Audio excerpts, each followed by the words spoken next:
Of the menials and hirelings selected to accompany Unter Wagner on his journey, 5 are different to the rest and bear special mention. While hardly candidates for the label of journeymen or men-at-arms, their bravery and tenacity will be the deciding factors between perseverance and an untimely demise. And so, without further ado, let us meet our Dramatis Personae. Strikingly handsome and marked with the boundless exuberance of youth, Grimwald Brom is one of Unter's newest thralls. The boy was rescued from the murderous hands of Dieter von Krupps, a rival merchant whose favorite wife had taken a very keen interest in the boy's less apparent talents. When ordering his men to intervene, Unter's rationale was simple. Save an able-bodied and be rid of a tiresome rivalry. Grimwald was grateful to have been spared, and more than willing to reward such a kindness with his service. Before conscription for this perilous journey, the lad toiled away his days in the fly-ridden stink of Wagner's stables. By night, he served as houseboy, scouring encrusted dinner plates from his master's gluttonous meals and trimming the fungus-yellow toenails of his bulbous feet. Though Grimwald's lot is to serve, his heart is alight with an adventurous spirit and a dream of far-off glory.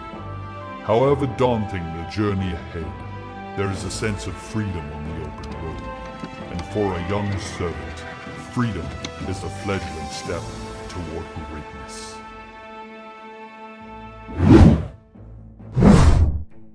Korben Maspero is one of the wee folk from the moot. Short in stature, but big in personality and possessing of many unseemly talents. The halfling's entry into the employ of Unter Wagner was at first as a portrait artist. Under this arrangement, he worked tirelessly, attempting to capture the hulking man's amorphous bulk on canvas. Numerous attempts were met with rage and expletive denigration. That's rubbish. The colours are all wrong. The pose is not regal at all. On the brush technique, it's like that of a fit-stricken leper. It was not until Unter discovered the halfling's passion for cooking that the tides turned. When sloppily gurgling on the delicious fruit filling of a mootish tube cake, Wagner became highly cooperative. When witnessing the reveal of a new painting with his gullet full of brandied bread pudding, his critiques dripped with admiration. 3 of the 4 commissioned portraits now hang proudly in the galleries of Wagner's estate, with a 4th planned to commemorate his heroism on the journey to Ubersreich. For Korben, the last work means freedom, and the destination, a new frontier to ply his trade.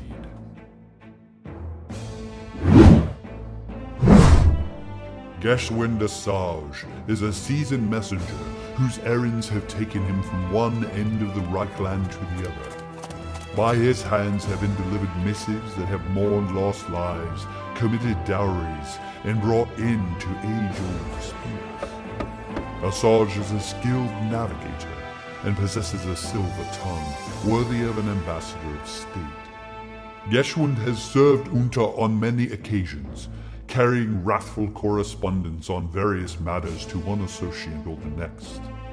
Such journeys almost always resulted in expulsion from said associates' chambers with hastily penned and equally as irate responses.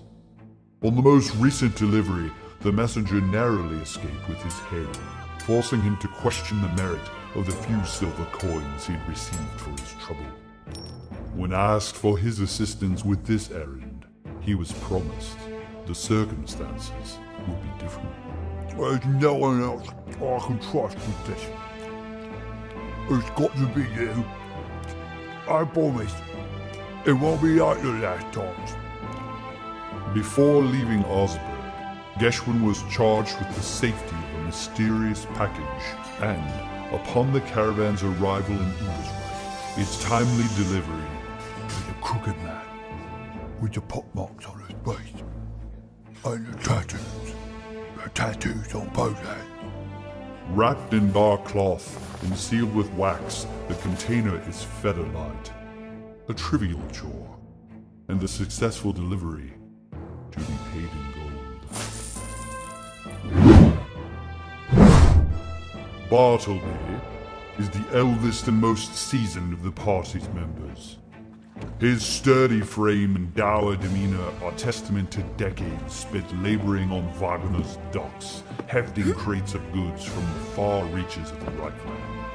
After the death of Wilhelmina Wagner, the company's activity in river trade began an almost immediate decline. Many workers were displaced, finding new employment with Wagner's rivals elsewhere along the river. Bartleby was an exception, however. For reasons known only to he and Unter, the aging stevedore was escorted to Osberg and given work as a laborer in the wagon yard. Rumors persisted there must have been ulterior motives for Bartleby's retainment, and all remained tight-lipped on the matter. And then I said, Moore's not ready for you yet. What's the difference between a boat and a wagon? Except for the smell of horse manure. Ain't that right? On the journey to Ubersreich, Bartleby is a source of raw manpower and street-savvy insight into the perils of travel. Something more than the burden of his labors weighs on the man's shoulders, though. What unspoken truths does he harbor, and why does Unter insist on keeping him so close? An avid learner and a former student of engineering at Altdorf University, Oswald has a sharp intellect and a true passion for his craft.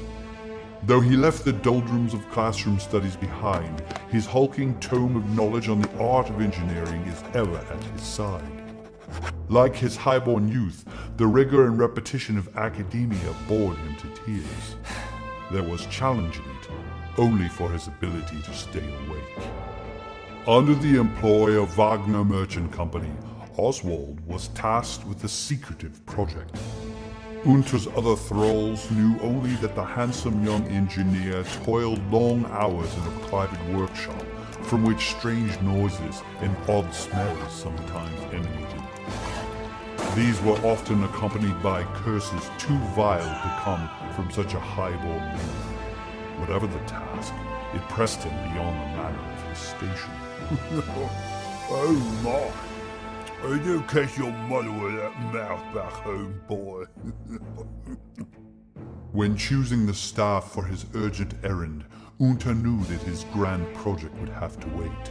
Yeah. Strong, smart.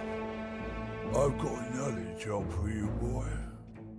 The young man's education and knack with mechanical devices would be most helpful. What's more, should trouble arise, the reputation of his forebears would be indispensable. For Oswald, the journey ahead means a return to his childhood home, and there, among its towers and soaring arches, a face-to-face meeting with the truth. And so are the 5 unlikely companions who will come together to face fate on the road to Ubersreich. Will their journey be like any other merchant's errand? Or, as the clouds gather over the grey mountains, will their last breaths be the fetid stench of the death that awaits? In the tides